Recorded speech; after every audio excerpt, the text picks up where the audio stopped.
Sandra, how come SBS Bank's rates are so good? Because they're owned by their customers, not greedy shareholders, so we get a better deal. Really? Always wanted to own a bank.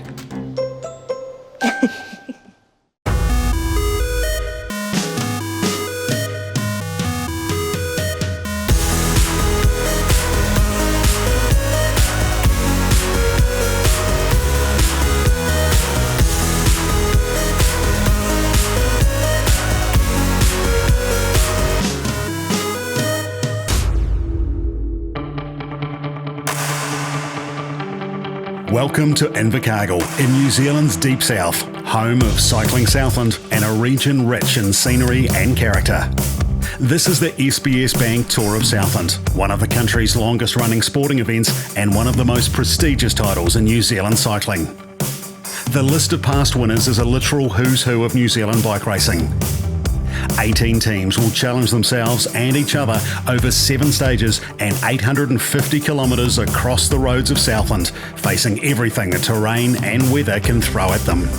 At the end of the week, the best riders will add their names to the list of past greats. This is the 2017 SBS Bank Tour of Southland. Blue skies again greeted the riders for Wednesday's Stage 3, a 138-kilometre drag from Mossburn to and then up Coronet Peak. In benign conditions, a 6-man breakaway formed and pushed out to a 7-minute lead. But as always on the Queen stage of the Tour, the day would be defined by the final climb. The Tour heavyweights were in prime position. Stage 1 winner Michael Torkler, 2015 Tour winner Brad Evans, Michael Vink and Canadian James Piccoli were all in position to press their claims for the 2017 title. But for a second year in a row, Torkler was not to be denied, taking the stage win over Piccoli by 44 seconds and putting the Blinds Direct rider in prime position in yellow as the SBS Bank Tour heads south to the top of Bluff Hill. Morning.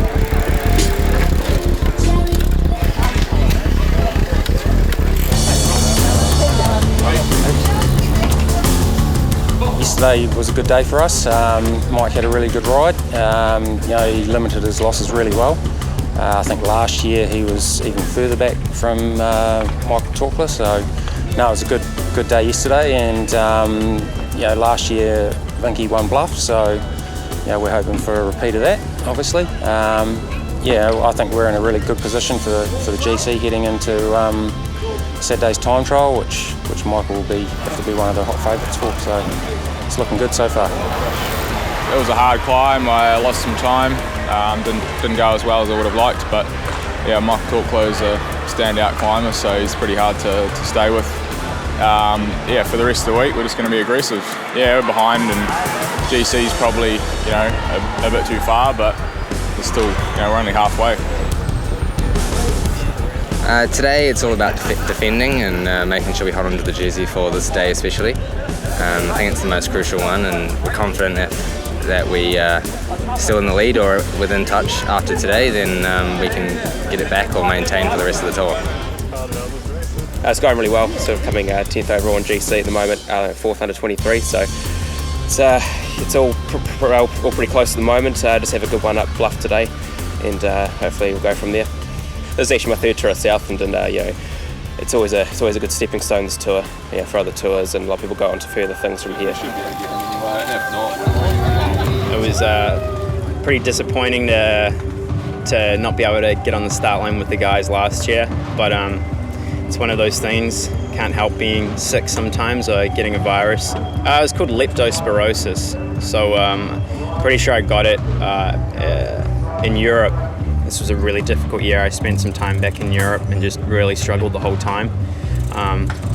So being back here and racing how I used to a few years ago, just being a bit more aggressive and sort of really trying to animate the race, sort of stepping back into that role, I think it's just made me appreciate the sport that much more again, and hanging out with the Wheelworks guys, it's just a great week, and that's what it's all about. So just continuing those positive steps. So there's still a lot of work for me to do, but moving in the right direction. yeah, it's a massive day ahead of us, and I'll need every ounce of energy the boys have got. Yeah, get to the base of the hill, and hopefully everyone's on the same time at that point, and we'll go from there. Yeah, it's a lot different climb to what we did yesterday, but I like it. It's hard, it goes uphill, so I can't complain.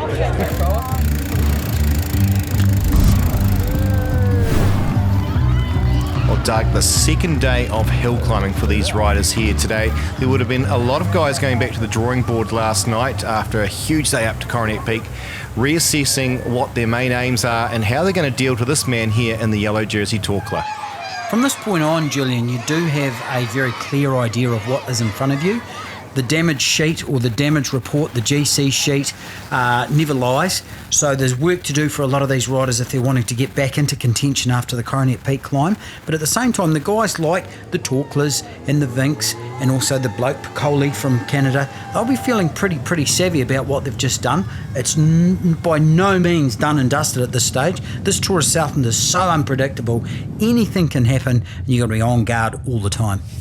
Absolutely, regardless of these fantastic conditions as we see the map there towards Bluff Hill, they're in some great conditions, but these riders here at the same time know the terrain can also throw up a lot for these riders as they turn each of these corners. Anything can challenge them here, and we've seen that year in and year out. A breakaway can go away with the right moves. You can see Brad Evans, he'll be charging along with his ride yesterday. He'll feel slightly disappointed with the way that's turned out, but these guys refocus. They have a jig of their strategies. They sit down with their teammates and they say, right, that was yesterday, today's another day. What have we got to do to try and win this bike race again? Speaking of strategy, it's Alex Ray, the most combative rider from yesterday, trying to steal himself a few more points, and of course he's starting to challenge James Williamson when it comes to the Harcourt's sprint ace. But you can see here the peloton well stretched out, which again is pretty typical. And here we go, Mike Greer-Holmes, the Michael Vink team onto the front with the likes of Zenovich and co starting to put the pressure on. They really are starting to put the pressure on. This is the first time we've really seen the Mike Greer train all in one out the front. You can see the Kia Motors Ascot Park team again behind them. The conditions as such though, Julian, are really difficult for these teams to affect splits in the peloton and splits in the bunch. I know there's some ones and twos and gaps, but the wind has not been there, the rain has not been there, and the morale in the group will be low after Coronet. It's tired, but they're just not breaking the legs like they could be. Here's Alex Ray again trying to secure himself some more points in the sprint ace, but Michael Vink getting into the mix this time round. We can only assume this is one of the time bonus sprints where they can pick up some extra time to try and get themselves further up the aggregate.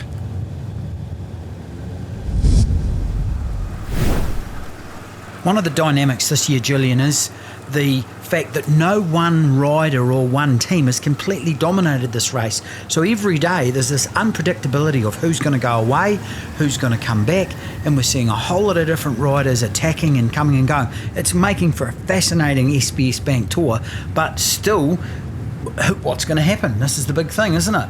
Well, absolutely. And when you've got a field that's largely full of guys that are fairly new to this type of racing here, that they're on a steep learning curve, exactly how the team racing is going to pan out. Of course, you've got the experience of like the Kia Motors Ascot Park team, and that's and we can see how they've been doing a number of their attacks there. They've got it well sorted out. But for a few of the other teams, they've only just come together at the beginning of the tour, of course, Doug, and it's taken them a few days just to sort out how they're going to combine.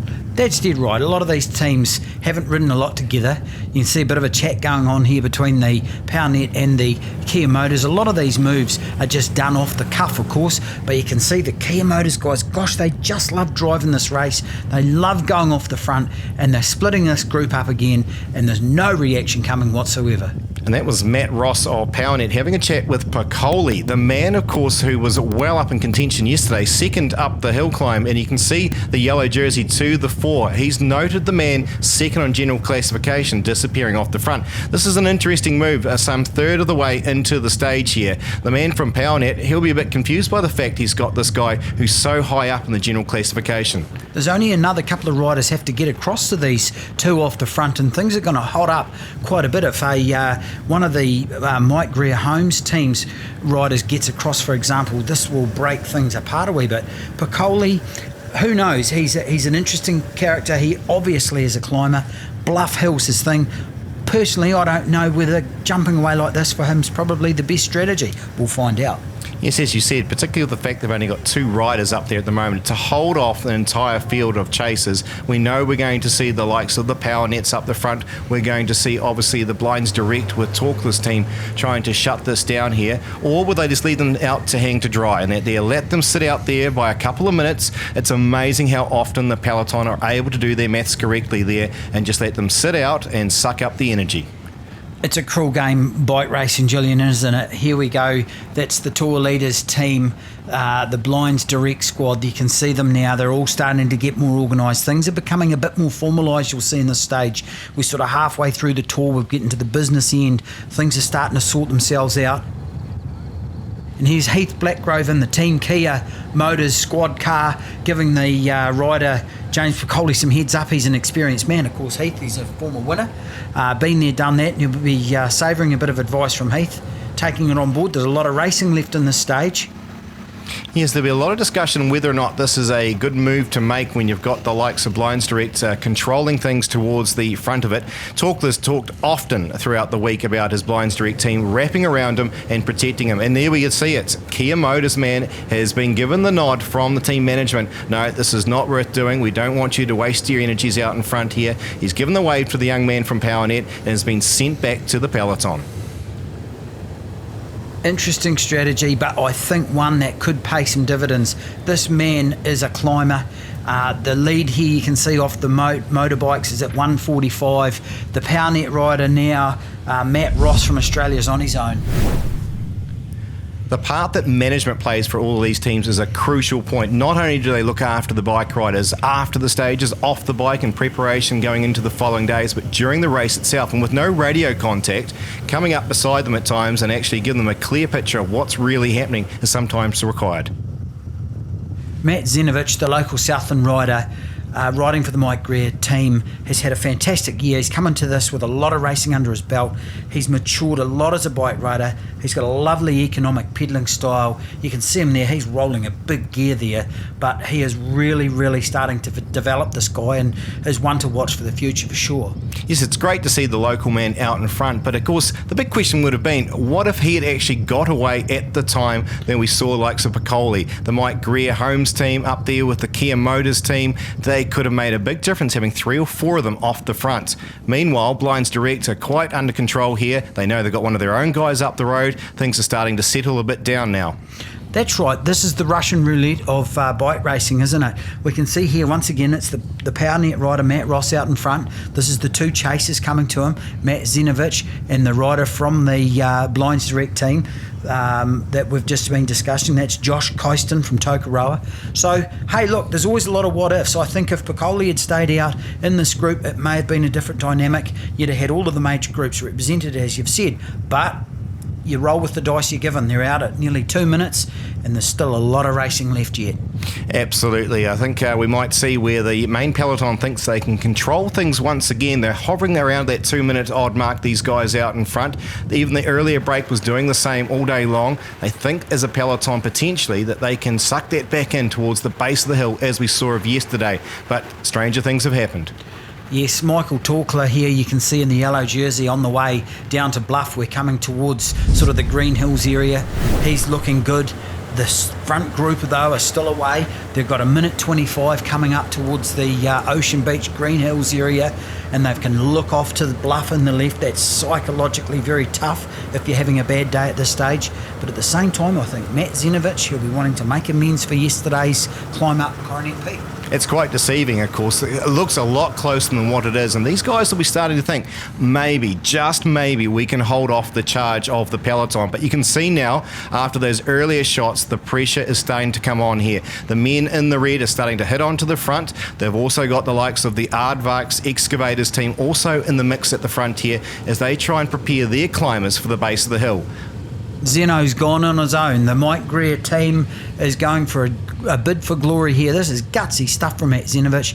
You've got to hand it to this kid. He's got a lot of courage. He's a very, very brave bike racer.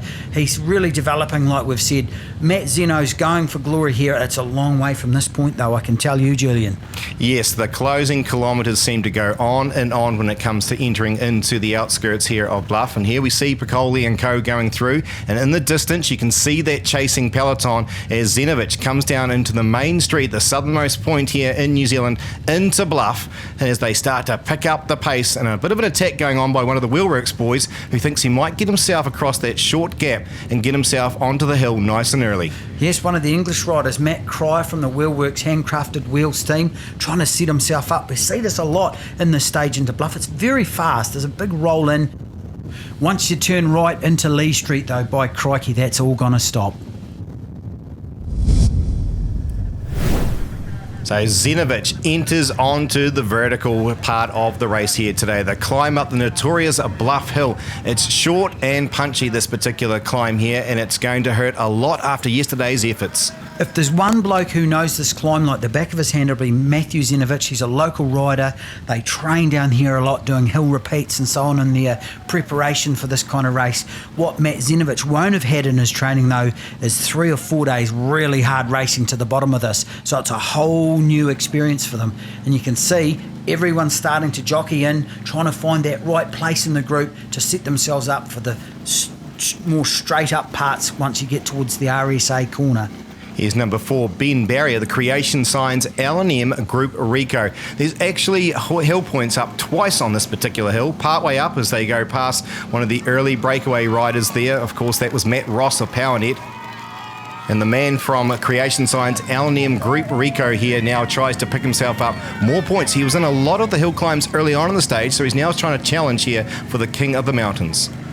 Yeah, this is a Ben Barry at his best. They raved about this guy before the start of the SBS Bank Tour, and I can see why. He is a very, very strong bike rider. He is a reasonably new to the sport. He's going to be something to look for in further years too. That kind of horsepower at this stage of the race is pretty impressive. Here we are though, this is the main field. There's the yellow jersey wearer on the shoulders of Michael Torkler. Are we going to see a repeat performance of yesterday's ride-up Coronet, or is he just going to bide his time and see what happens? I think he's riding for strategy here. These other chaps are further back on GC, and he's not going to get sucked into bridging a whole lot of stuff early on this climb. There's a lot of patience happening there in the front of the peloton as we start to see the remnants disappear out the back of it, and the big hitters are coming to the fore. As Ben Andrews was the man there in the Aardvark excavators here. Here he is with a little bit of a gap here, decided to try and stretch out the race and see what he can do. But you can see here, Team Skoda, they've been very prominent throughout this race with a lot of young guys coming to the forefront here. Mordit of Australia, one of those guys who had an exceptional climb yesterday, now got himself around the man likes of Torkler and Vink at the front. This is a big group, Julian. We don't often see this in this stage up Bluff Hill, a big group like this at the start of the straight. There's Piccoli on the right from the Kia Motors team. He's making his move. He's going to have a bit of a go. It's a different climb to yesterday. There's Brad Evans again. He's starting to struggle a wee bit. He'll be disappointed. The Bluff Hill climb's unique in the world of cycling. It's so steep. You can see the low gears some of these guys are using. They use upwards of 28, sometimes 32 sprockets now on the backs of their bikes. It's incredibly steep, incredibly short, and it's just something that you want to get over and done with because it is so hard. The recovery rates for these riders is absolutely outstanding. Considering what they had to go through yesterday, it is the same handful of top GC contenders that have come to the front of this particular stage here. And today, Piccoli is looking very powerful indeed here on the front of the race. Torkler, the team leader of the Blinds Direct, and of course the leader of the tour, stuck to his wheel, and they are now gapping the likes of Michael Vink. This is an outstanding effort by the man from Canada.